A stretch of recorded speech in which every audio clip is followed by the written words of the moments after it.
Welcome to the Chapter 49 podcast. Today is November 10th, 2021. We are recording this podcast around 2 p.m. Eastern Time. That's going to be important because the guest that we have today, welcome back Duncan Giles, our chapter president. And we have, if you're looking on video, you see we once again, for the third time in a podcast, first time since we've added the video portion of it, Tony Reardon, the national president of Nteu, is joining us. So Tony Reardon, welcome once again. A great honor to have you back. Well, Larry and Duncan, thank you for having me. You guys can't seem to get rid of me, but I'm happy to be here.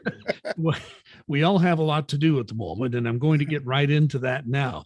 Because President Reardon, I mentioned the date and time of our podcast recording because some events are moving quite quickly.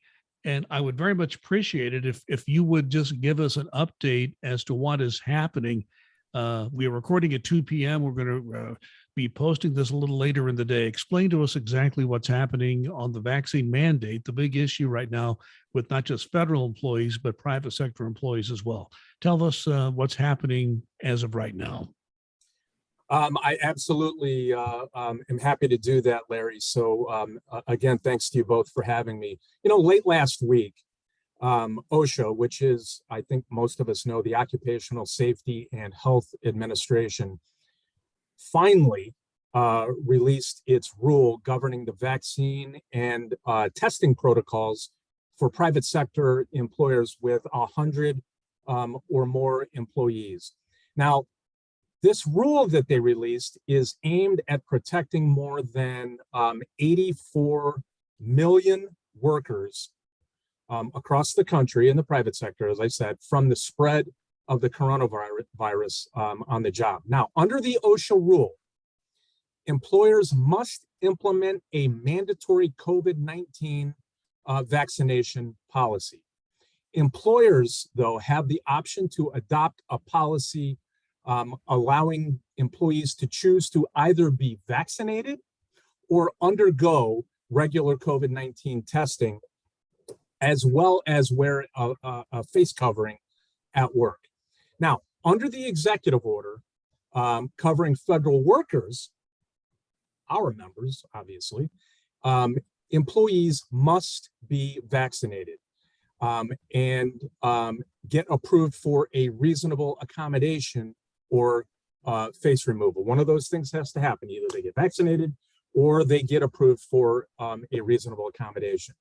Now, the option of regular COVID-19 testing in lieu of vaccination was not something that was offered to the federal workforce. So, in NTEU's view, this rule, the rule that we have in place for federal employees, is fundamentally unfair to federal employees who are being treated differently and face potential removal from their jobs if they are not vaccinated. So as a result, yesterday, I sent a letter to administration officials calling for equal treatment for our members. NTEU believes strongly that the federal government should adopt the exact same rules that OSHA has determined are safe for the private sector. So that's kind of what's going on around this, Larry. So, Tony, have you had an instant reaction from your proposal, or is it just too early to tell? You know, I think too early to tell. Certainly, I've not gotten any kind of a formal reaction. I sent the letter over electronically yesterday evening. I have heard some rumors that things are kind of percolating around Washington, D.C. a little bit. Although in terms of a formal response or even an informal response, I've not yet received one. I'll bring in our chapter president, Duncan Giles. Yeah, Tony, a couple of questions. What is NTU's policy on getting vaccinated, on the vaccine itself? Well, in terms of, what NTEU's view is on vaccines and getting vaccinated, I'm actually very glad, Duncan, that you asked that question. And this is something that I think most people are pretty familiar with my position on, because I've been quite outspoken about it from the moment that vaccines became available to our population in this country. NTEU continues to strongly urge our members to get vaccinated to protect themselves and their families from this deadly pandemic. We've all seen far too many members and coworkers die or become seriously ill from the coronavirus. So we urge every federal employee to consult with their medical professional, and ultimately, I mean, I get it. They've got to make the decision that is right for them. Now, I will say, we do not believe that a civil servant who has served this country throughout the pandemic while wearing a mask, social distancing, or working from the safety of their telework site should be losing their job. We think that they deserve to be treated on par with other employees. Hence, they should be treated like the other more than 84 million that I mentioned earlier in my comments are scheduled to be treated under the OSHA rule. We believe that the OSHA rule establishes a safe work environment for the public sector, and believe that the federal government should follow the exact same rules as the private sector.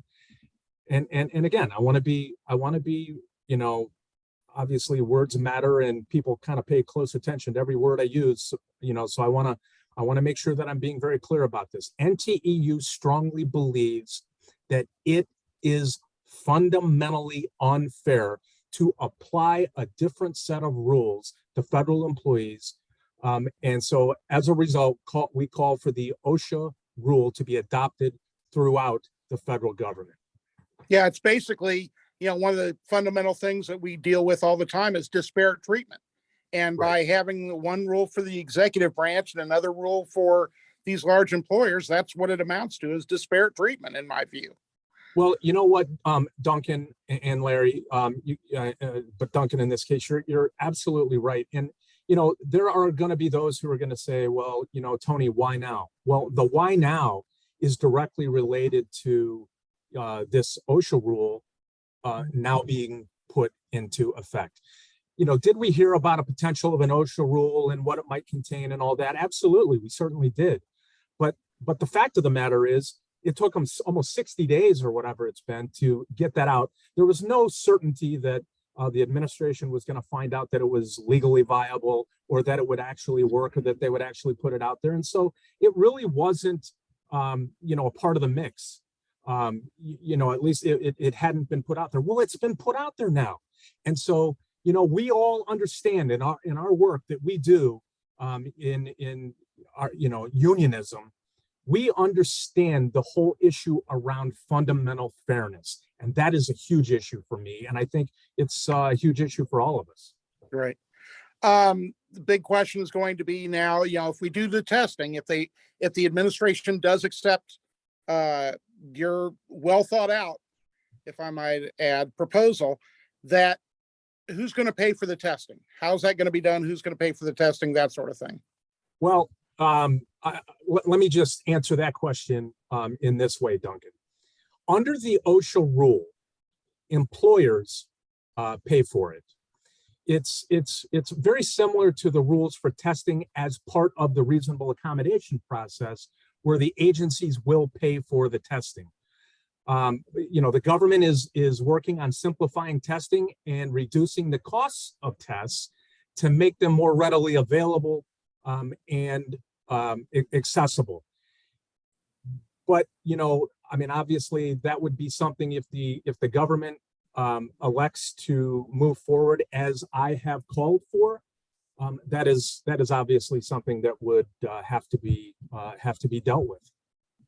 Yeah, you know, I can't think of a larger employer than the federal government itself.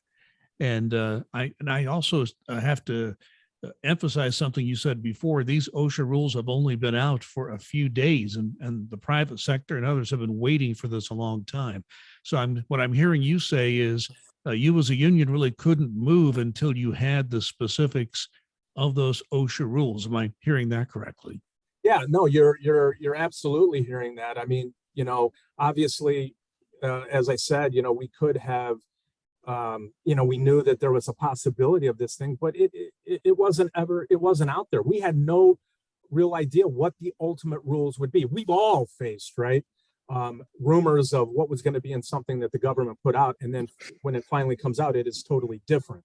And so at NTEU, we're pretty thoughtful about these things, and so we wanted to make sure that we were very clear on what was happening. And then when it did come out, and it very, very clearly showed a disparity between the way federal employees would be treated and the way that these other 84 million people, or more than 84 million people across the country in the private sector would be treated, that's when, for me, it solidified my position that, you know what, that fundamental unfairness is not something that we as a union can be okay with. Duncan, do you have any final question for President Reardon? So at this point, we're hoping beyond hope for a change, but we're proceeding at this point per the executive orders. Would that be correct? I mean, we certainly asked for the change, but at this point, the executive order remains in place. I have just wanted to make sure everybody was clear on that one. Yeah. Yeah, just one last thing, Tony. You don't have to comment on this if you don't want to, but it would appear to me that the IRS and the other agencies that are represented by NTEU are probably not too upset about your proposal because they stand to lose some employees under the current executive order. Have you had any whispers from people at the agencies about this? Not as of yet. I haven't. So let me be really clear, because I don't want anybody in the audience to misunderstand what I'm about to say. I've heard nothing since I sent the letter out. What I will tell you is that in past weeks, I have certainly heard from agency heads, from Chico types, Chief Human Capital Office types, who have expressed to me some real significant concern about how this plays out. Will they lose a lot of employees due to retirements? Will they lose employees to,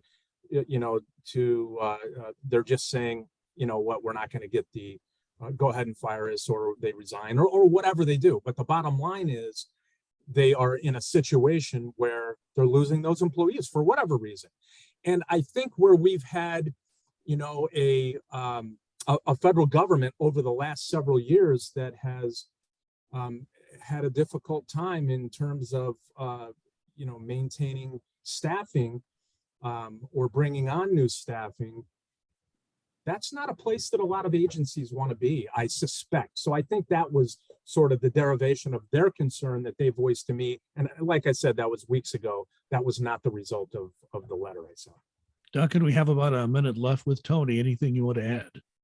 I just want to say, for anybody that doesn't know you, like we've known each other just a little while. This is the type of well thought out flexibility, and you're always looking out for the employees, the members. You want to do what's best for them, and to see something like this is just a case in point to me about that. It's sort of like, well, people say, the science, why is the science changing? Well, because they learn more things and you go with that change. We learned they finally issued the OSHA rules. So you've changed your opinion. So I just want to say thank you for your flexibility on that. I'm with you. I'm all for people being vaccinated. Was not a fan of mandating it. Understood why it was done, but I just want to tell you, I really appreciate you picking up and letting the administration know your views on this. Yeah, well, Duncan, thank you for those comments. I really do appreciate those. From my perspective, one of the things that is I think important for any leader, I don't care if it's a union or what it is, I think they've got to be willing to be pragmatic on some things, and as the data in front of them, as things change, you've got to be willing to sort of recalibrate and figure out, okay, what is best for my union, our union, what is best for our members.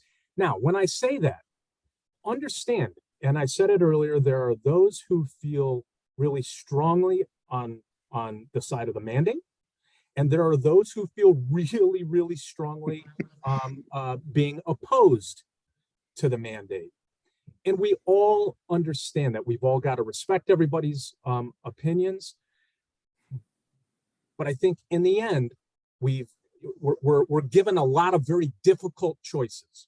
It's a very complex set of issues. Now, with that as a known, how do we deal with this in a way that is sort of, that best takes into account safety in the workplace, takes into account the fact that employees have been working in this environment for a couple of years and they've had to wear masks, and they've in many of our agencies, including the IRS, they've had to go, there are folks that have had to go to work for a couple of almost a couple of years now.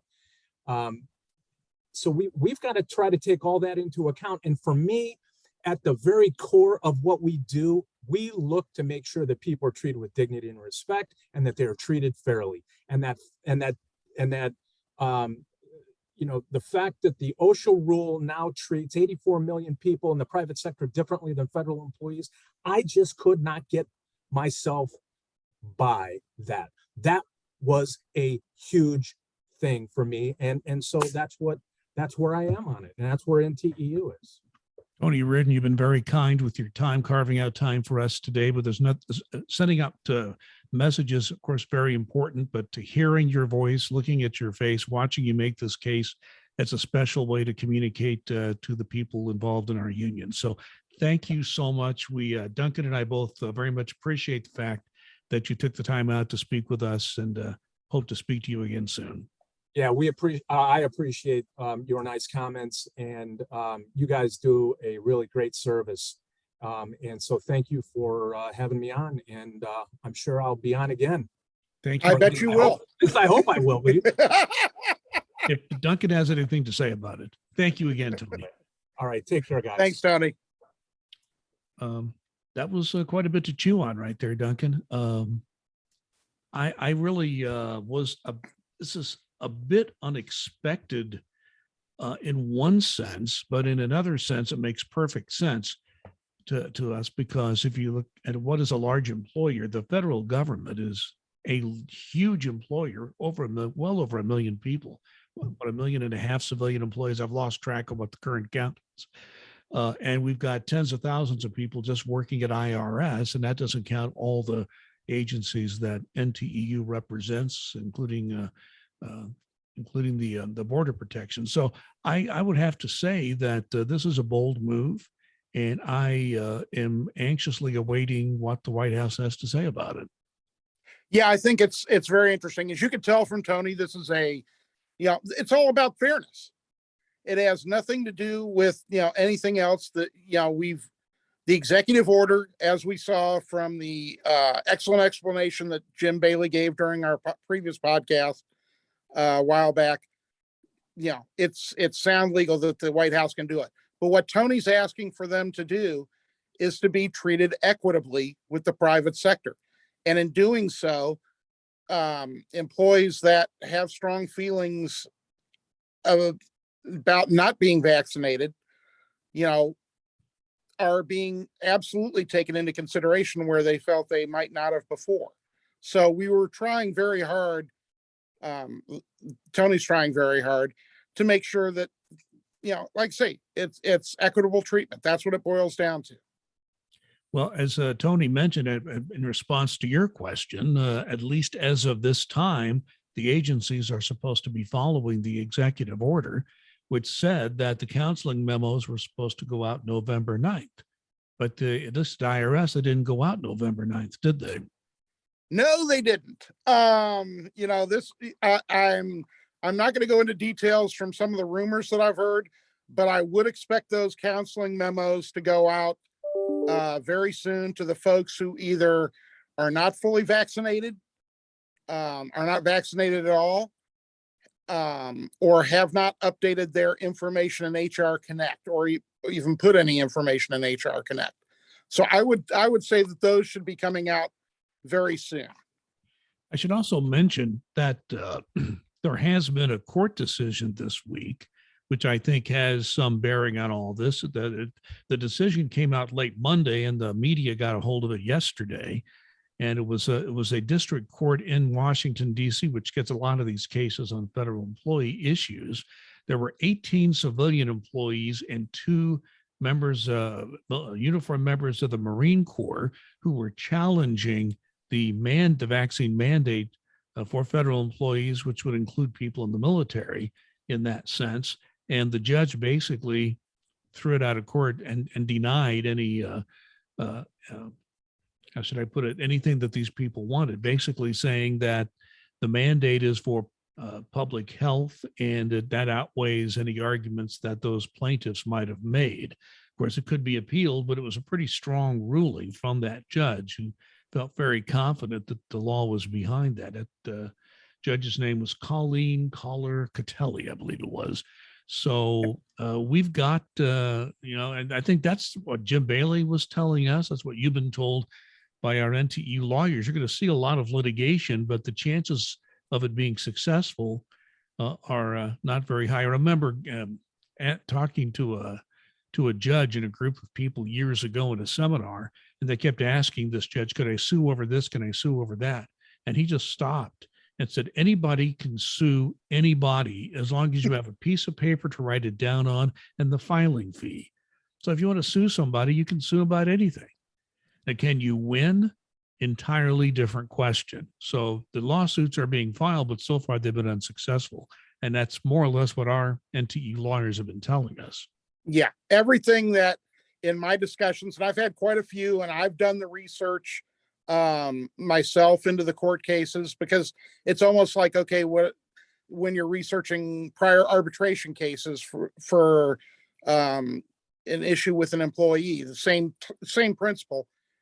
And the case law is just stacked up that the president does have the right to do this mandate. The chances of some of these lawsuits winning are, as I like to say, probably about the same as me being named Mr. Universe this year. And those chances, we're still waiting for that judgment. Yeah, exactly. And the chances of that are slim and none. But so Tony is taking the best approach that he can. Hey, this is an inequitable treatment. This is a letter to the White House. We want to let you know, we want you to reconsider this. We want you to think about this before you get any permanent harm to these employees who aren't vaccinated. And, there are a whole host of issues that come along with this. If people are not vaccinated and we are called back to the office, or they have to go into the office, people that are vaccinated possibly will be nervous about that. And we're going to have to make sure that proper safety protocols are followed. And the Social Security Administration has announced they are ending their evacuation order in January, I believe it is. There are rumors IRS may at some point, but there's nothing official on that yet. Yeah, I keep hearing these rumors that IRS, when I say back to work, when people say back to work, that drives me nuts, because as you and I both know, and our listeners know, our employees are working their asses off. And for other federal agency employees who are listening to this podcast who aren't IRS, they're working their asses off, and they may not be in the office, but they're working. But yeah, it looks like the rumors I'm hearing is very possible IRS could be following in SSA's footsteps and have something like a January 3rd end of the evacuation order. Now, IRS has to give 30 days notice.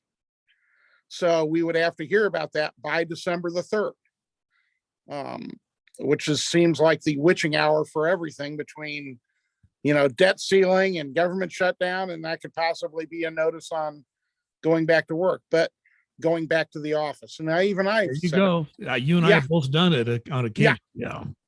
Yeah. And so it's one of those things that I think is a very strong possibility. And if it's not going to be January 3rd, it could be shortly after that. So people should prepare for a return to the office to do the work, and saying, oh, I don't want to go to the office at all is not going to be something they're going to be able to do.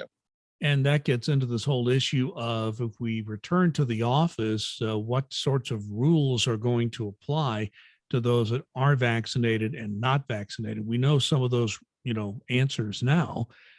If Tony Reardon's suggestion is taken up by the White House, but we will keep everyone posted on that. But as of right now, we're still under the executive order issued by the president, and we'll we'll do this on the weekly podcast. We'll also do this at our Facebook page. You can find it at Nteu Chapter 49 Indiana. You can like and follow or follow our Facebook page, and that will come up on your Facebook news feed. And Duncan also sends out emails to people, but Duncan has some user leave to take, so he may not be in every day. So by the way, there's a lot of user lose coming up, unfortunately, because I haven't taken much leave this year. Well, you've been busy in DC and national bargaining, and it's been hard for you to take time off. So I think I can understand that. Plus, just the regular pressures of your job. We're going to go way over 30 minutes today, if that's okay with you, Duncan. We have absolutely. I want to just pause for a moment. We had not planned to do a podcast last week because I had originally planned to go to South Dakota to see my daughter's family and visit my son-in-law and, of course, my 14-month-old grandson. That was the plan. I didn't end up going there. I ended up in the hospital, and I'm very fortunate to have gotten through all that. And it appears I'm on the road to recovery. One more blood test just to verify it, and I should be okay from here on. So I want to thank so many people that reached out to me and wished me well. I want to thank everybody who did that, each of you. I appreciate every message that I received, including from you, Duncan, and from many other people I've known through my connections with IRS and NTEU, and everyone was appreciated. But I'm okay. I'm doing well, and proud to say it. Although my doctor's kind of shocked I got over it as well as I did. That was when I realized I was probably in worse shape than even I knew. But moving on, let's move on to another very important issue that we touched on last time and 2 weeks ago, roughly, when we had our last podcast. You were speculating about awards. We have a little more information on awards. Tell us what you know. Yes, we do. First off, I want to say that I'm very glad that you made it through okay. And it was not anything COVID related. I do want to let people know that. Nothing to do with COVID, but I'm very glad that that you made it through that fun period for you. On awards, here's what we know. We're November the 29th. Awards are coming out November the 29th. Now, before you start contacting me and emailing me and calling me and sending smoke signals or whatever it is to say, am I getting an award? I don't know yet. What will happen is sometime in the next week or so, hopefully before the next 2 weeks, but in the next week or so, the information will be given to National NTU. National NTU then correlates it per chapter and sends it out to the chapter. Once I have that information, I will send out an email to all members in the chapter saying, I've got the information. If you want to know if you qualify for an award and what your amount is, please email me. Don't call me, because I need an email so I know how to track this to make sure I've answered everybody's. So please know it's November 29th. I don't know the amount you're getting yet, or if you qualify yet, or what the qualifying scores are yet. Don't know any of that. As soon as I have it, I'll send out the email. And then anybody who wants the information will get it. We do know that if you are above a grade 6, that the cap for this year for the maximum amount of award you can get is $7,000, which is considerably more than it has been in the past. So, we're hoping that the awards will be of a greater amount. And again, it's the top 55% plus ties who qualify. And if you have an outstanding rating, which is a 4.6, where it says outstanding, you can get a 4.6 without outstanding, but that's rare. We know for sure that you qualify. but there could be scores for people that are well below that qualify as well. We just don't know yet and won't know until we get the data. And that has a lot to do with how groupings are done. And I know that NTEU has gone to the mat to try to make that a more fair process. Unfortunately, the legal system, or just the whole system for adjudicating these disputes, didn't come out exactly the way NTEU wanted. So if you have a complaint about how these are grouped, don't blame NTEU. They went to the mat for you to try to change this. This is what management wanted, and it's not exactly the system that NTEU wanted, but it is a joint effort between NTEU to management. It's a contract provision, and that's why you do get some information early as to who's getting the award and how much, and so that's good advice. Do the email. Don't call Duncan. He's got enough phone calls. Yeah, and to management's credit, I want to give credit where credit is due. They didn't have to start doing the larger amounts with the higher cap until next year's awards, but they decided it was fair, it was right to start doing it this year. So I do thank them for doing the right thing there. Want to move to travel. And, I can remember travel rules being an issue all the way back to 1983 when I started with the IRS.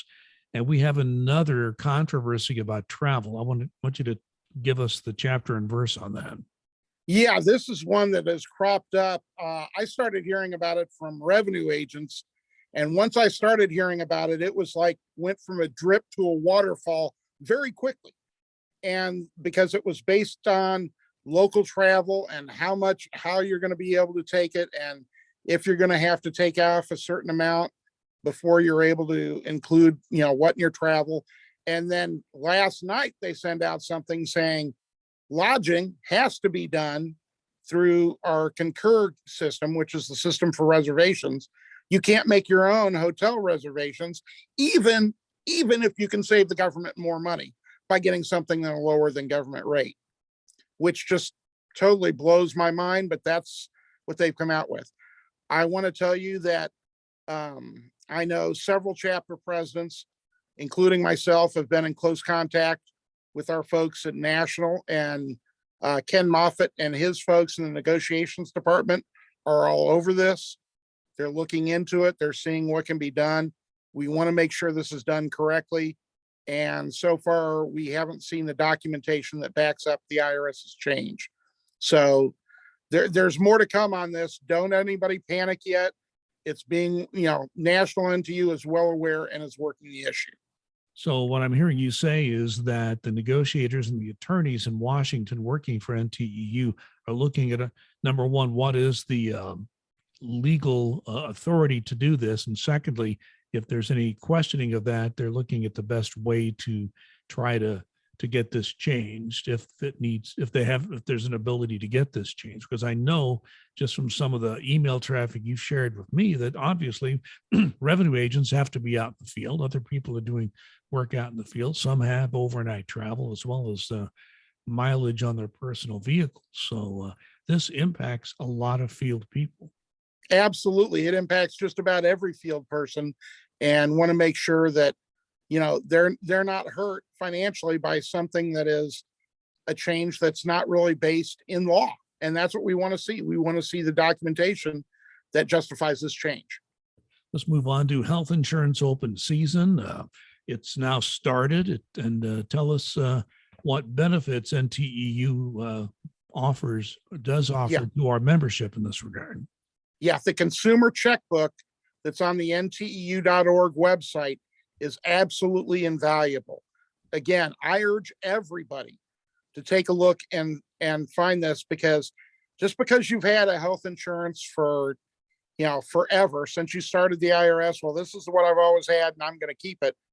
You could be costing yourself hundreds of dollars, if not thousands of dollars a year in doing that by not doing your research, because there could be companies out there that are national companies that are offering the same protections.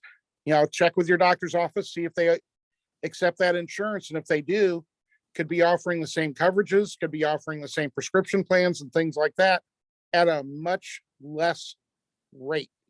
And that's what we're all about, is everybody wants to save money. You want to save what you make. And this is something that can really help you and your family out.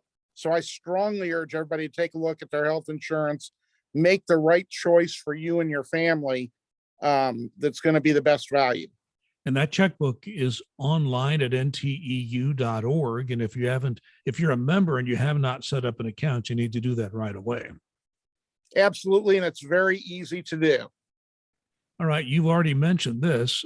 We are once again moving closer to the precipice, both on the fact that we don't have a budget after December 3rd and the debt ceiling. I've seen all kinds of crazy projections on when the debt ceiling will be reached. That seems to be in some controversy, but we do know there are some deadlines lingering very soon. And the last thing I've seen, from our legislative department is that Congress is negotiating over it. So we still don't know what, if anything, is happening. We do know there's talk, and that's about it. And how much talk is about the particular, appropriations, because everybody right now is concentrating on infrastructure, which I get. And I think is a great thing to be discussed, talked about, because there does need to be, a lot of discussion on that and pass what is needed. But we also need to fund the government too. That would be a helpful discussion.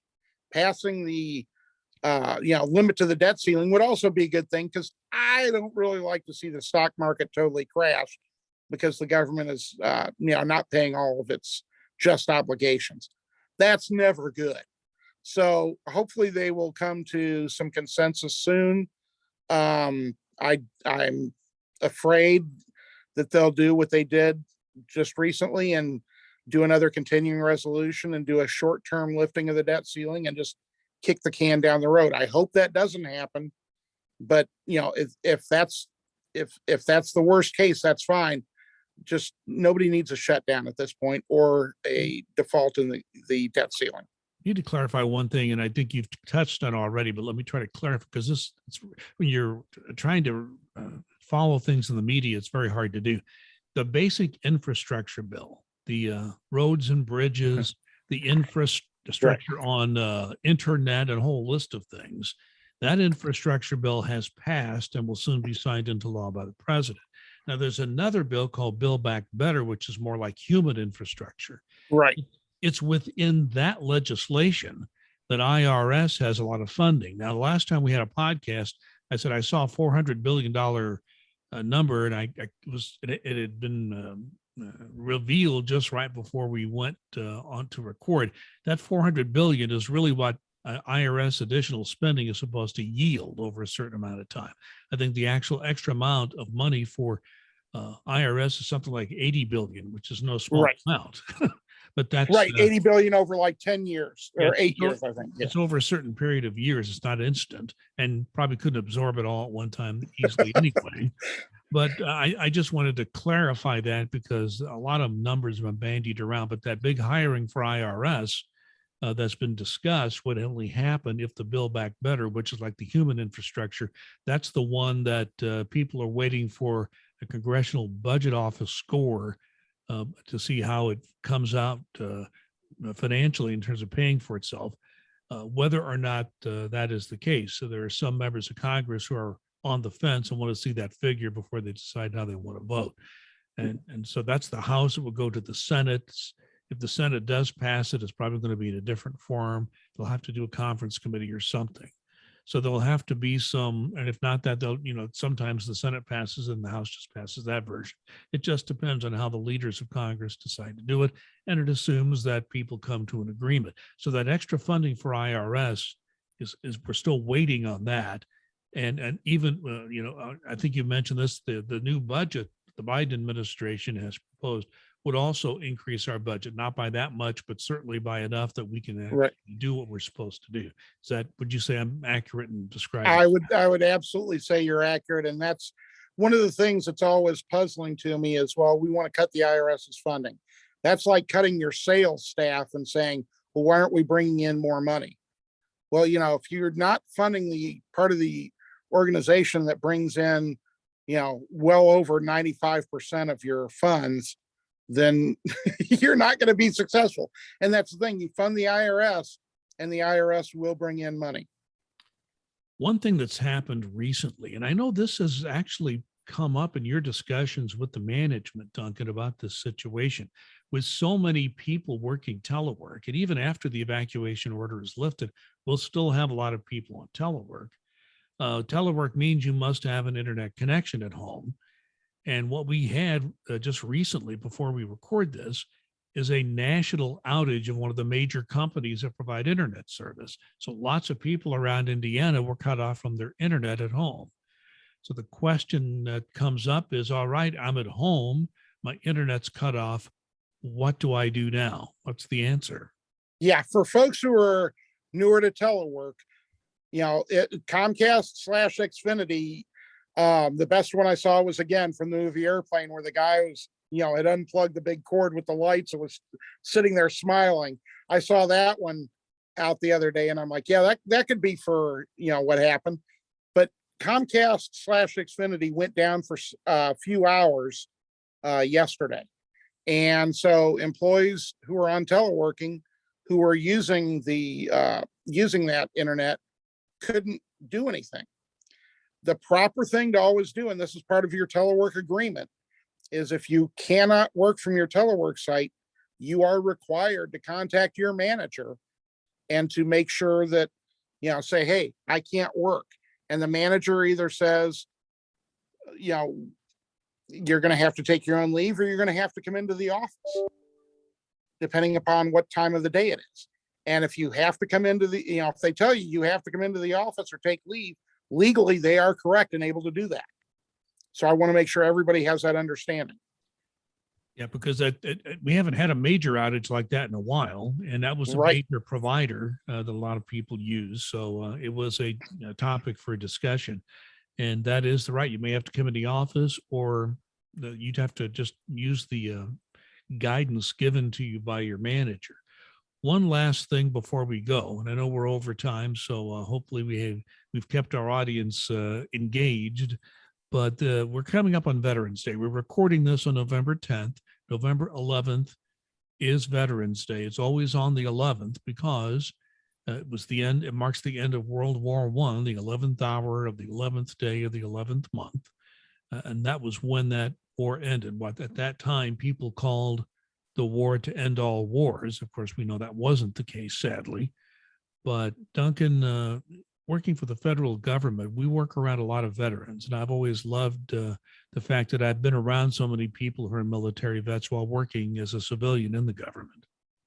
Yeah, there are an awful lot of veterans, and the federal government encourages veterans, and I wholeheartedly agree with that. My father was a veteran, my uncles were veterans, served in World War II, and I am very grateful for all who have served, and just want to make sure that everybody that has served knows that NTU locally and nationally is grateful and thankful for your service and sincerely appreciates that. So you have a day off on as a federal employee on Veterans Day. I would you don't have to, but I would encourage people. Almost every local community has some kind of Veterans Day event. I usually go to mine here where I live in Fishers, Indiana, and I've got to go get a medical test, and I'm going to go over there, and even if I'm a few minutes late, I'm going to go to mine, which is tomorrow, the day after we record this on November 11th. I'm sure a lot of people listen to our podcast well after we record, but I just want everyone to know that that's something I would encourage you to do if you possibly can. Okay, Duncan, your final comment for this podcast. Final comment is to make sure that your information is in HR Connect. Get that done if you haven't gotten it done. If you've been vaccinated, make sure your documentation's uploaded. If you haven't been vaccinated, I again urge you to be vaccinated, because as of right now, the executive order is insisting on that. We don't have the testing option, although we hope we will in the future if the administration agrees with Tony Reardon's letter. But I just want everybody to be safe and healthy. I echo what Tony said earlier. We've seen far too many people pass and be sick due to COVID, and I don't want to see that happen to one more person. I spent some time at a hospital last week, and I just can't say enough about people in the nursing, the medical staff, and hospitals. I know they've been under tremendous stress in these COVID wards, and I was not in a COVID ward. I had a completely different health issue than COVID, but it was serious for a couple of days. But they helped nurse me back to health, and these are good people. And sadly, so many people who are in the hospitals today, if you talk to people who work in hospitals, almost all of them are unvaccinated. If you vaccinate, it's not a guarantee you won't get COVID, but it greatly lessens the chance you'll end up in a hospital. So I want to thank everyone for listening. Thanks to Tony Reardon for taking time out of his busy schedule to give us an important update as to what's happening on the vaccine mandate, and we will await what response he receives from that. Remember, you can find the Chapter 49 podcast on just about any podcast platform, audio-wise. Just search under podcasts by Larry Lannan, Lannan, and you can find all the podcasts I produce, including the Chapter 49 podcast. If you'd like to see the video version of it, just go to YouTube, search for Duncan Giles, and you can subscribe to his YouTube page and or his YouTube feed, if you will, and you'll be able to see all of our podcasts we've had in recent weeks when we added our video version.